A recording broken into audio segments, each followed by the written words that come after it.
안녕하세요. 사랑하는 성도 여러분. 오늘은 금요일입니다. 한 주간의 수고가 마무리되어 가는 시점이죠. 혹시 여러분은 이번 주 동안 누군가에게 상처를 받으셨나요? 아니면 반대로 누군가에게 상처를 주셨을까요?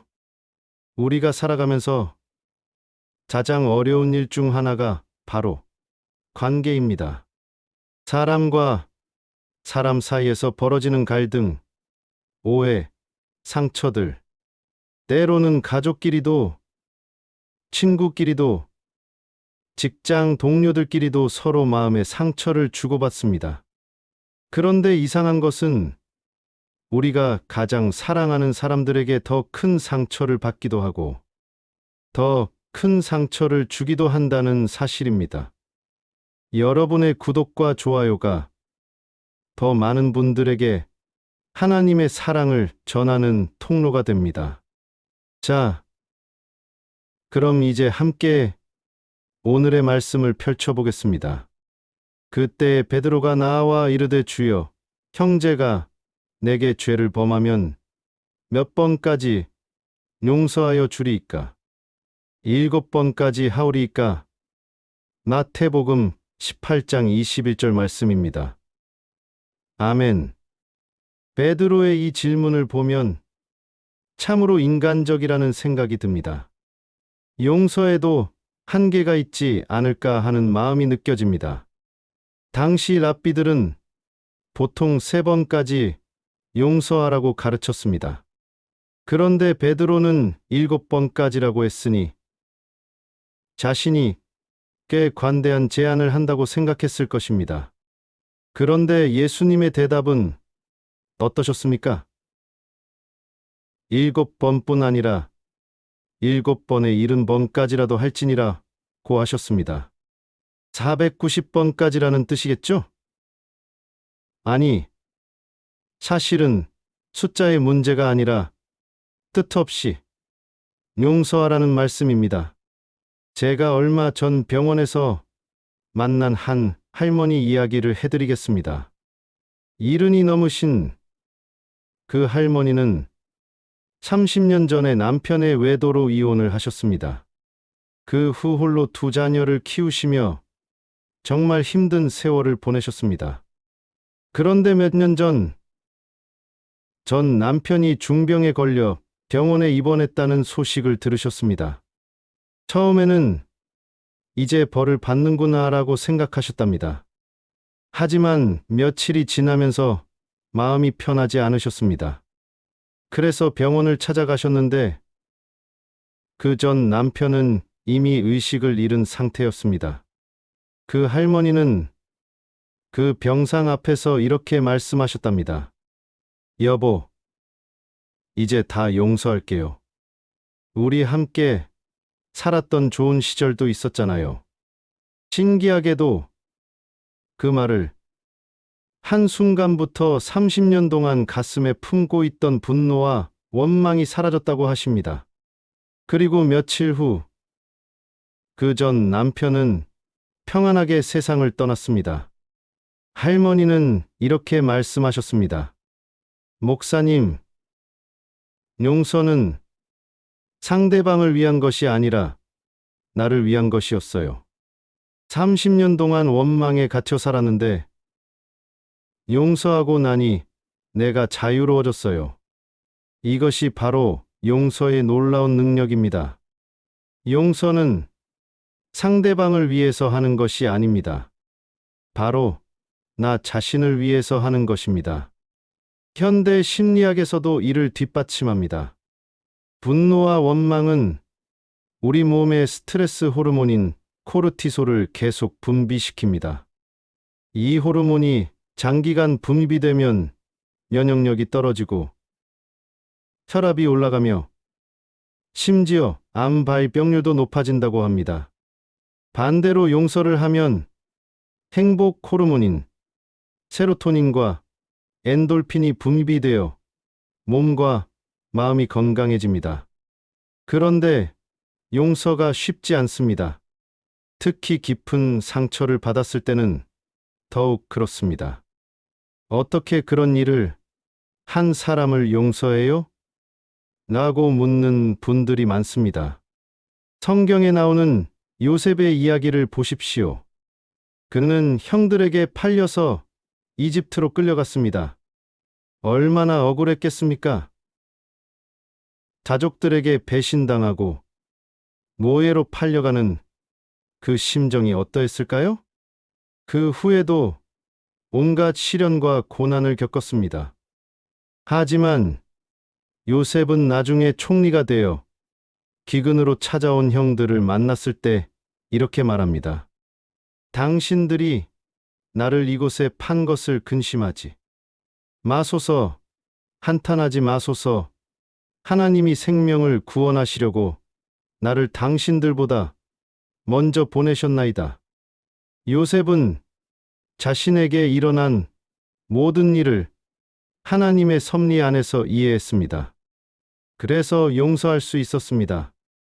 이것이 바로 믿음의 관점에서 보는 용서입니다. 그런데 여기서 중요한 것은 요셉이 처음부터 이런 마음이었던 것은 아니라는 점입니다.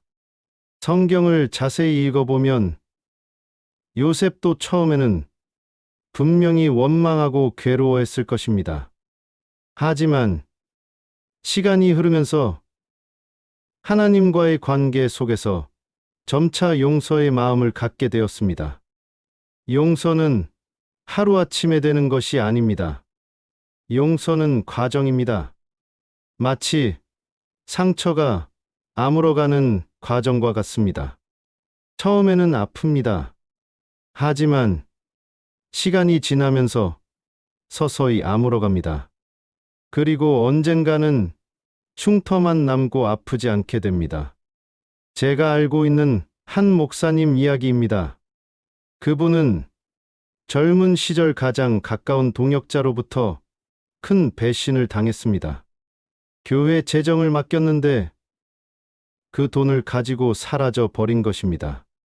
그 일로 교회는 큰 어려움에 빠졌고 목사님은 개인적으로도 많은 상처를 받았습니다. 처음 몇 년 동안은 그 동역자에 대한 분노와 원망으로 밤잠을 이루지 못했습니다. 기도할 때마다 그 일이 떠올라서 마음이 편하지 않았습니다. 그런데 어느 날 기도하다가 이런 깨달음을 얻었다고 합니다.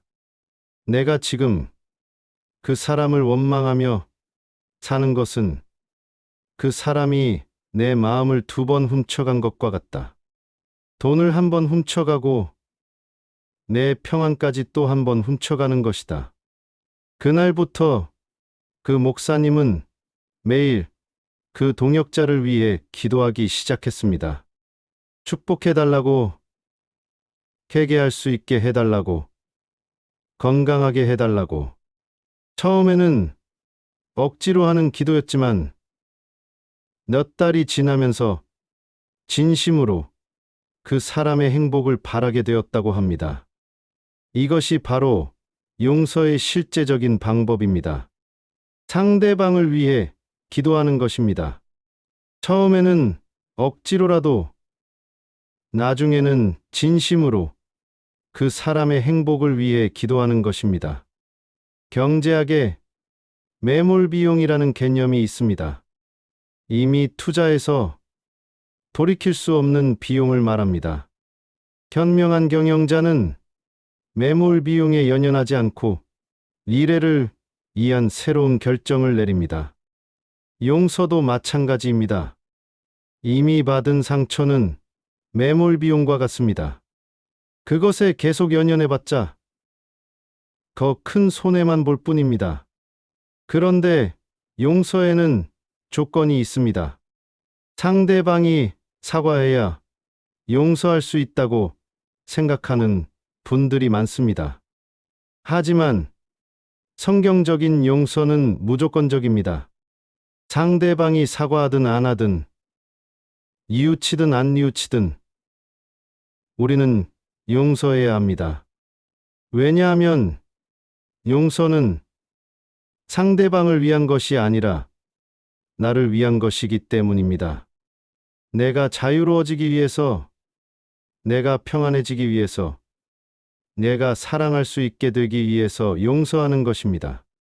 예수님께서 십자가에서 하신 말씀을 보십시오. 아버지, 저들을 사하여 주옵소서. 자기들이 하는 것을 알지 못함이니이다. 그분을 십자가에 못 박은 사람들이 회개했습니까? 사과했습니까? 아닙니다. 오히려 조롱하고 있었습니다.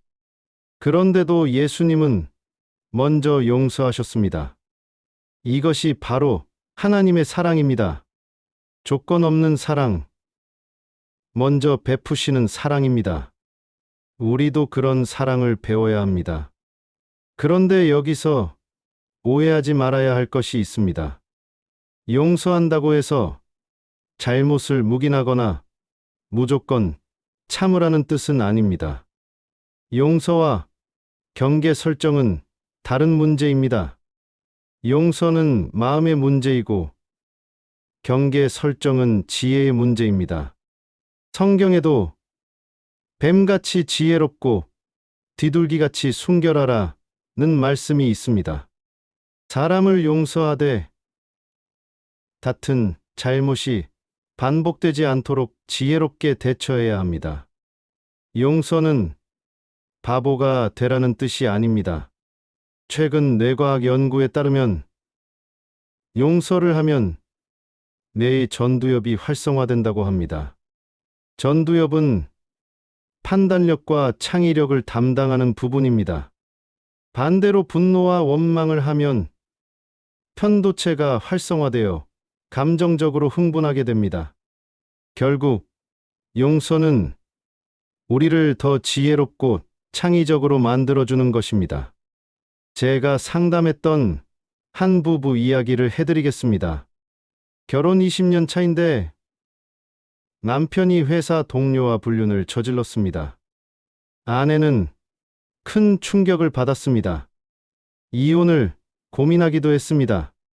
하지만 두 아이를 생각하니 쉽게 결정할 수 없었습니다. 남편은 진심으로 회개하며 용서를 구했습니다. 아내도 신앙인으로서 용서해야 한다는 것을 알고 있었습니다. 하지만 마음이 쉽게 용서되지 않았습니다. 그래서 제게 상담을 요청했습니다. 저는 그 아내분께 이렇게 말씀드렸습니다. 용서는 감정이 아니라 결정입니다. 먼저 용서하기로 결정하세요. 그러면 감정이 따라올 것입니다. 그리고 매일 남편을 위해 기도하라고 권했습니다. 처음 몇 달은 정말 힘들었습니다. 기도할 때마다 눈물이 났습니다. 하지만 포기하지 않고 계속 기도했습니다. 그러다가 1년쯤 지났을 때 어느 날 갑자기 마음이 평안해졌다고 합니다. 남편을 보는 눈이 달라졌고 예전처럼 사랑할 수 있게 되었습니다. 지금 그 부부는 더욱 돈독한 관계로 살아가고 있습니다. 아내분은 이렇게 말씀하셨습니다. 그 일이 없었다면 우리 부부가 이렇게 깊은 사랑을 나누지 못했을 것 같아요. 용서를 통해 진짜 사랑이 무엇인지 알게 되었어요. 이것이 바로 용서의 기적입니다. 용서는 관계를 회복시킬 뿐만 아니라 더욱 깊고 성숙한 관계로 발전시킵니다. 그런데 가장 어려운 용서가 있습니다. 바로 나 자신을 용서하는 것입니다. 많은 사람들이 다른 사람은 용서해도 자신은 용서하지 못합니다. 내가 그때 다르게 했다면, 내가 더 조심했다면 하며 자신을 계속 책망합니다. 성경에 나오는 베드로를 보십시오. 그는 예수님을 3번이나 부인했습니다. 얼마나 후회되었겠습니까? 자신이 미웠을 것입니다. 하지만 부활하신 예수님은 베드로에게 3번 물으셨습니다. 내가 나를 사랑하느냐? 그리고 내 양을 치라고 하셨습니다. 이것은 용서와 회복의 메시지입니다. 실수했어도, 넘어졌어도 다시 일어설 수 있다는 희망의 메시지입니다. 하나님은 우리의 과거를 보시는 것이 아니라 미래의 가능성을 보십니다. 여러분, 혹시 자신을 용서하지 못하고 있나요? 과거의 실수나 잘못 때문에 자신을 계속 괴롭히고 있나요? 이제 그만하십시오. 하나님이 용서하신 것을 우리가 왜 용서하지 못합니까? 자기 용서의 첫 단계는 하나님의 사랑을 받아들이는 것입니다. 하나님이 나를 사랑하신다. 내 모든 잘못에도 불구하고 나를 사랑하신다. 이것을 마음 깊이 받아들이는 것입니다. 그 다음 단계는 감사하는 것입니다. 실수를 통해서도 배울 수 있게 하신 하나님께 감사하는 것입니다. 넘어졌지만 다시 일어설 기회를 주신 하나님께 감사하는 것입니다. 마지막 단계는 새로운 다짐을 하는 것입니다. 과거는 과거고 이제부터 새롭게 살겠다는 결심을 하는 것입니다. 로켓을 발사할 때 흥미로운 사실이 있습니다. 로켓은 목표 지점에 도달하기까지 수없이 궤도를 수정합니다. 처음에 설정한 경로 그대로 정확히 가는 경우는 거의 없습니다. 계속 오차를 수정하면서 최종 목표에 도달합니다. 우리 인생도 마찬가지입니다. 완벽한 사람은 없습니다. 누구나 실수하고 넘어집니다. 중요한 것은 넘어졌을 때 다시 일어서는 것입니다. 그리고 그 실수를 통해 배우는 것입니다. 용서는 단순히 과거를 지우는 것이 아닙니다. 용서는 과거로부터 배우되 과거에 묶이지 않는 것입니다. 용서는 상처를 잊는 것이 아니라 상처가 더 이상 나를 지배하지 않게 하는 것입니다. 의학에서 말하는 면역이라는 개념과 비슷합니다. 예방접종을 맞으면 몸에 항체가 생깁니다. 그래서 같은 병에 걸리지 않게 됩니다. 용서도 마찬가지입니다. 용서를 통해 마음의 면역력이 생깁니다. 그래서 같은 상처에 다시 무너지지 않게 됩니다. 여러분, 용서는 약한 사람이 하는 것이 아닙니다. 용서는 강한 사람이 하는 것입니다. 복수는 누구나 할 수 있습니다. 하지만 용서는 진정으로 강한 사람만이 할 수 있습니다. 마틴 루터 킹 목사는 이런 말을 했습니다. 용서는 선택이다. 그것은 약한 자의 행위가 아니라 강한 자의 행위다. 정말 그렇습니다. 용서하는 사람이 진정으로 강한 사람입니다. 오늘 이 말씀을 듣는 여러분 중에 누군가를 용서하지 못하고 있는 분이 계시다면 이제 그 짐을 내려놓으시기 바랍니다. 그 짐은 여러분을 자유롭게 하지 못하고 오히려 묶고 있습니다. 용서는 상대방에게 주는 선물이 아닙니다. 용서는 나 자신에게 주는 최고의 선물입니다. 용서를 통해 우리는 과거로부터 자유로워집니다. 용서를 통해 우리는 미래를 향해 나아갈 수 있습니다. 용서를 통해 우리는 진정한 사랑을 할 수 있게 됩니다. 예수님께서 7번의 70번까지라도 용서하라고 하신 것은 무한대로 용서하라는 뜻입니다. 왜냐하면 하나님이 우리를 그렇게 용서해 주셨기 때문입니다. 우리가 하나님께 받은 용서에 비하면 우리가 다른 사람에게 해야 할 용서는 정말 작은 것입니다. 사랑하는 성도 여러분, 이번 주말을 맞이하면서 한 가지 결심을 해보시면 어떨까요? 그동안 용서하지 못했던 사람이 있다면 그 사람을 위해 기도해 보십시오. 처음에는 억지로라도, 나중에는 진심으로 그 사람의 행복을 빌어 보십시오. 그리고 가장 중요한 것은 자기 자신을 용서하는 것입니다. 과거의 실수나 잘못 때문에 자신을 계속 괴롭히지 마십시오. 하나님이 용서하신 것을 우리가 왜 용서하지 못합니까? 오늘부터 새로운 마음으로 살아가십시오. 용서의 능력으로 자유로워진 마음으로, 사랑의 능력으로 따뜻해진 마음으로, 희망의 능력으로 밝아진 마음으로 살아가십시오. 마지막으로 오늘 말씀을 정리하겠습니다.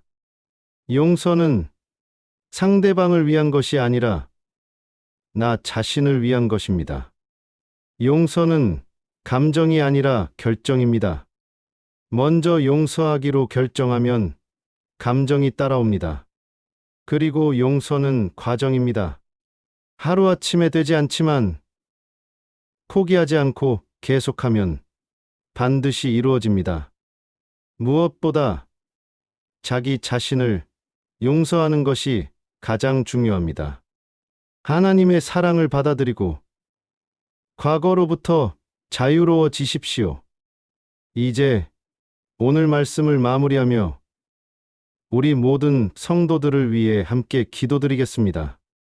사랑하는 하나님 아버지, 오늘도 귀한 말씀으로 우리를 만나주셔서 감사합니다. 우리는 살아가면서 많은 상처를 받기도 하고 상처를 주기도 합니다. 용서해야 한다는 것을 알면서도 마음이 쉽게 용서되지 않을 때가 많습니다. 우리의 연약함을 불쌍히 여겨 주옵소서. 오늘 이 말씀을 들은 모든 성도들이 용서의 능력을 경험할 수 있도록 도와주옵소서. 그동안 용서하지 못했던 사람들을 마음으로부터 용서할 수 있게 하여 주옵소서. 그 용서를 통해 자유로움과 평안함을 경험하게 하여 주옵소서. 특별히 자기 자신을 용서하지 못하고 과거에 매여 사는 분들이 있다면 하나님의 무한한 사랑과 용서를 깨달을 수 있게 하여 주옵소서. 과거의 실수나 잘못이 그들을 더 이상 괴롭히지 않게 하여 주옵소서. 우리 모두가 예수님께서 보여주신 무조건적인 사랑과 용서를 배울 수 있도록 인도해 주옵소서. 그리하여 우리의 가정과 직장, 그리고 우리가 속한 모든 공동체의 화해와 사랑이 넘치게 하여 주옵소서. 이번 주말을 맞이하면서 용서와 사랑으로 가족과 이웃들을 섬기는 복된 시간이 되게 하여 주옵소서. 예수님의 이름으로 기도드립니다. 아멘.